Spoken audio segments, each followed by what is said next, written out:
안녕하십니까? 매주 금요일에는 느헤미야서를 함께 나누고 있습니다. 오늘은 느헤미야 4장 1절로 6절까지 말씀을 함께 나누겠습니다. 산발락이 우리가 성을 건축한다 함을 듣고 크게 분노하여 유다 사람들을 비웃으며 자기 형제들과 사마리아 군대 앞에서 일러 말하되 이 미약한 유다 사람들이 하는 일이 무엇인가? 스스로 견고하게 하려는가? 제사를 드리려는가? 하루의 일을 마치려는가? 불탄 돌을 흙 무더기에서 다시 일으키려는가 하고 암몬 사람 도비아는 곁에 있다가 이르되 그들이 건축하는 돌 성벽은 여우가 올라가도 곧 무너지리라 하더라. 우리 하나님이여 들으시옵소서. 우리가 업신여김을 당하나이다. 원하건대 그들이 욕하는 것을 자기들의 머리에 돌리사 노략거리가 되어 이방에 사로잡히게 하시고 주 앞에서 그들의 악을 덮어두지 마시며 그들의 죄를 도말하지 마옵소서. 그들이 건축하는 자 앞에서 주를 노하시게 하였음이니이다 하고 이에 우리가 성을 건축하여 전부가 연결되고 높이가 절반에 이르렀으니 이는 백성이 마음 들여 일을 하였음이니라. 아멘. 느헤미야는 느헤미야의 기도 그리고 비전 그리고 느헤미야의 지혜는 이 예루살렘에 살고 있는 모든 이스라엘 백성들, 특별히 절망하고 좌절하고 희망을 포기해버린 사람들의 마음을 움직이기 시작을 했습니다. 문제가 어렵고 쉽고는 중요하지 않습니다. 하나님의 뜻인가 아닌가가 중요합니다. 아무리 쉬워도요, 하나님의 뜻이 아니면 하지 말아야 하고요. 아무리 어려워도, 아무리 손해를 봐도 그것이 하나님의 뜻이면 해야 합니다. 힘을 합하고요, 마음을 모으면 불가능은 없습니다. 불가능해 보여도 죽은 나무에서 꽃이 피듯이 살아나는 것입니다. 생명이 돋고 부활이 일어나고 그리고 기적이 일어나는 것입니다. 그런데 느헤미야와 더불어 이스라엘 백성들의 그 의연한 결의에 찬물을 끼얹는 사람들이 나타납니다. 그것이 1절부터 3절까지 기록이 되어 있는데 여기 보면 반대하고 느헤미야와 유대 사람들을 반대하고 또 성벽 재건을 건축하는 것을 조롱을 하는 세 무리가 나타납니다. 첫째는 사마리아의 통치자였던 산발락입니다. 아마 이 사람이 반대 세력의 주모자였을 겁니다. 그는 사마리아인이었고 자기 통치 영역이 침범을 받았다고 생각을 했습니다. 둘째는 이 산발락의 맞장구 치는 사람으로 암몬 사람 도비아입니다. 셋째는 아라비아 사람들과 아스돗 사람들입니다. 그들의 특징은요, 분노하고 몹시 분개했다고 하는 것이죠. 그들은 이스라엘 사람들을 조롱을 했습니다. 이 세상은요, 우리가 하나님의 일을 한다고 박수 쳐주지 않습니다. 이웃을 위해 또 가정을 위해 또 주변 사람들과 나라를 위해서 우리가 좋은 일을 하고 선한 일을 한다고 해서 사람들이 모두 환영해 주는 것은 아닙니다. 반대하는 사람은 언제나 있기 마련이죠. 분노하는 사람, 화를 낼 일도 아닌데 괜히 화를 내는 사람이 언제나 있기 마련입니다. 분노하고 분개하고 조롱하는 그런 사람들의 특징은요, 매우 감정적이라는 겁니다. 반대하는 사람들의 특징이 이성적이지가 않습니다. 격합니다. 그리고 화를 냅니다. 또한 그들은요, 교만해서 자신이 누구보다도 우월하다고 생각하기 때문에 다른 사람 말 안 듣죠. 그리고 다른 사람들이 하는 일을 조롱을 하고 비난을 합니다. 왜 그렇습니까? 자기가 옳다고 생각을 하기 때문에. 그리고 화를 냅니다. 그런데 막상 그들이 화를 내고 분개하는 말을 들어보면 별다른 내용이 없어요. 화를 내는 당사자는 굉장히 커다란 이유가 생각하지만 그 내용을 들여다보면 그렇게 화를 내거나 분개할 이유가 전혀 아닙니다. 이 반대와 조롱과 비난 속에서 느헤미야는 어떻게 반응을 합니까? 놀랍게도 그는 자기를 조롱하고 반대하고 비난하는 사람들에게 대항을 하고 싸우는 것이 아니라 하나님께 기도합니다. 이런 표현을 쓸 수가 있어요. 하나님께 고자질한 겁니다. 반대하는 사람들과 대립을 하거나 논쟁하거나 싸우지 않았다는 것, 이것은 굉장히 중요한 일이고요. 위대한 일이에요.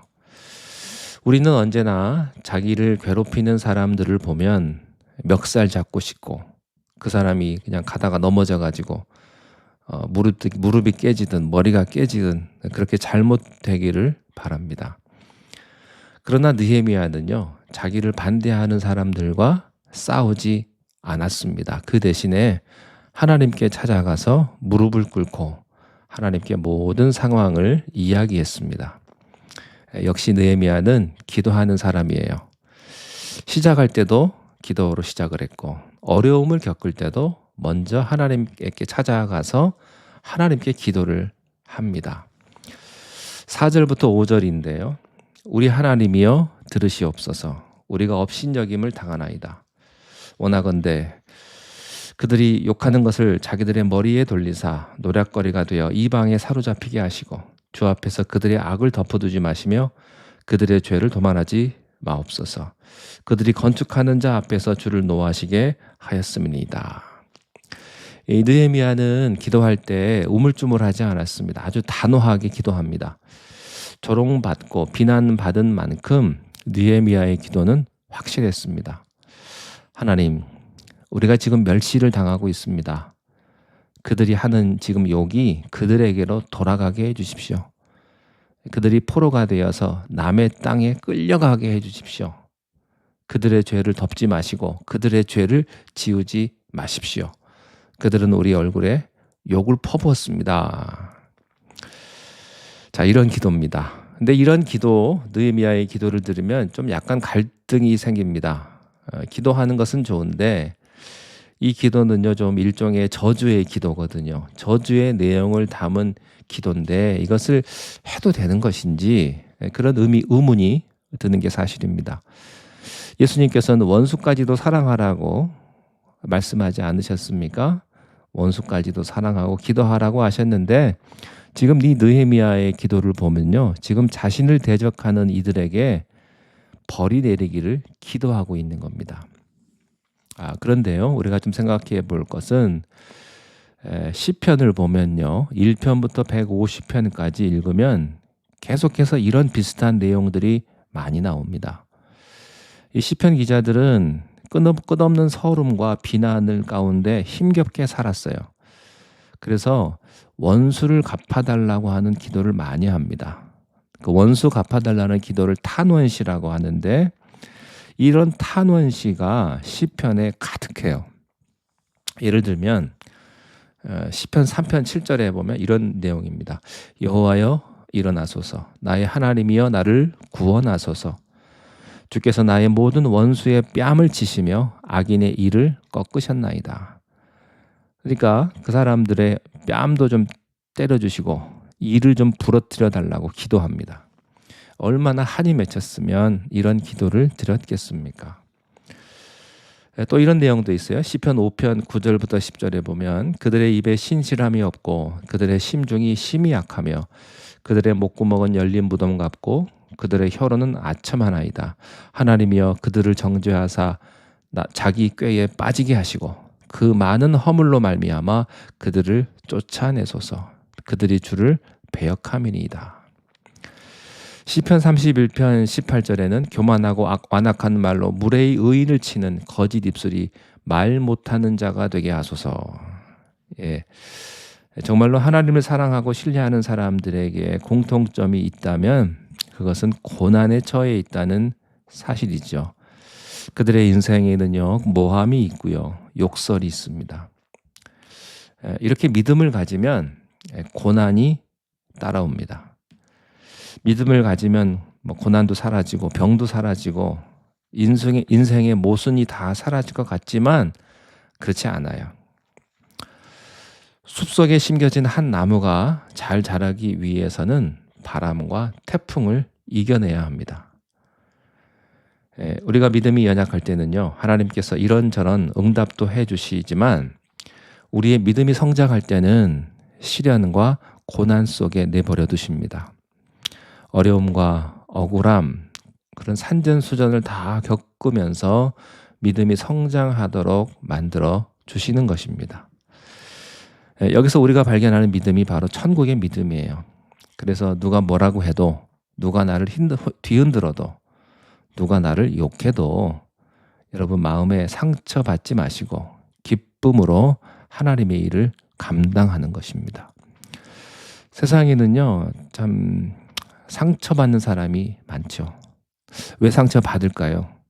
누가 상처를 이렇게 나에게 주면 내가 노 땡큐 하고 안 받으면 되는데 우리는요, 웰컴하고 다 받아요. 그러니까 상처를 받을 수밖에 없고 힘들어하죠. 아무리 상처를 줘도 안 받으면 그 상처는 없는 겁니다. 자, 그런데 시편에 나오는 이 탄원 시들을 보면요, 특이점을 발견하게 되는데 왜 이렇게 시편 기자들이 그들을 저주를 하고 복수해 달라고 했을까 하는 겁니다. 그 이유는요, 자기 때문이 아닙니다. 나를 배신하고 못살게 굴고 나한테 욕을 했기 때문이 아니라 하나님의 영광을 가렸기 때문에 그들은 참을 수가 없었던 겁니다. 나를 향한 수모는 참을 수 있지만 하나님의 성전이 회파를 당하고 하나님의 영광이 가려지면 하나님의 사람들은요, 못 참습니다. 그래서 시편 기자들이요, 지독하리만큼 복수를 위해서 기도했습니다. 악인을 무찔러 달라고, 악인들의 일을 부셔달라고, 그들이 먼지처럼 사라지게 해달라고 기도한 겁니다. 느헤미야도 마찬가지예요. 사람들이 대적하고 무시하고 욕하는 것을 견딜 수 없었던 이유는 자기 때문이 아니라 하나님의 영광이 땅에 떨어지고 하나님의 주권이 무시당했기 때문입니다. 자, 그런데 그렇게 느헤미야가 하나님께 기도한 이후에 어떤 일이 일어났을까요? 악한 자들이 없어지는 것이 아니라 오히려 기세등등해지게 됩니다. 6절 말씀에 보면 이에 우리가 성을 건축하여 전부가 연결되고 높이가 절반에 이르렀으니 이는 백성이 마음 들여 일을 하였음이라. 그리고 7절에 보면 산발락과 도비야와 아라비아 사람들과 암몬 사람들과 아스돗 사람들이 예루살렘 성이 중수되어 그 허물어진 틈이 메꾸어져 간다 함을 듣고 심히 분노하여 다 함께 꾀하기를 예루살렘으로 가서 치고 그곳을 요란하게 하자. 느헤미야와 이스라엘 백성들이 하나님의 음성을 듣고 기도하고 믿음으로 하나가 되었을 때, 그리고 전략적으로 성 쌓는 것을 구분을 짓고 은사에 따라서 역할 분담을 했죠. 그리고 성벽이 순식간에 반이나 올라갔습니다. 하나님의 일은 이런 겁니다. 하나님의 영광을 위해서 계획을 세워보십시오. 불가능에 도전해 보십시오. 순식간에 절반이 이루어집니다. 안 되는 것은 없습니다. 내 마음이 안 되는 거죠. 하나님께 안 되는 것은 없습니다. 하나님이 원하시면 모든 불가능을 물리치시고 하나님의 기적이 만들어지는 것입니다. 그것이 믿음의 사람의 일생입니다. 여러분에게 어렵고 도저히 넘을 수 없는 그런 어려움과 고난이 있습니까? 하나님 앞에 기도하시고 하나님의 도움을 구하시면 하나님께서 반드시 여러분들을 축복하시고 하늘의 축복과 기적을 더하시게 될 줄로 믿습니다. 기도하겠습니다. 하나님 아버지, 우리가 세상을 살아갈 때에 많은 어려움을 부딪히게 됩니다. 특별히 하나님의 일을 감당할 때에 우리를 넘어뜨리려고 하고 우리 때문에 분노하고 우리에게 욕을 하는 사람들을 때로는 만나게 됩니다. 그때 그들 앞에 좌절하지 않게 하시고 끝까지 믿음으로 나아가며 더욱더 하나님 앞에 기도할 수 있는 믿음을 우리에게 허락하여 주시옵소서. 그리하여 도우시는 하나님, 기적을 베푸시는 하나님, 불가능을 가능케 하시는 하나님을 우리가 만나며 하나님 앞에 영광 돌리게 하옵소서. 예수님의 이름으로 기도하옵나이다. 아멘.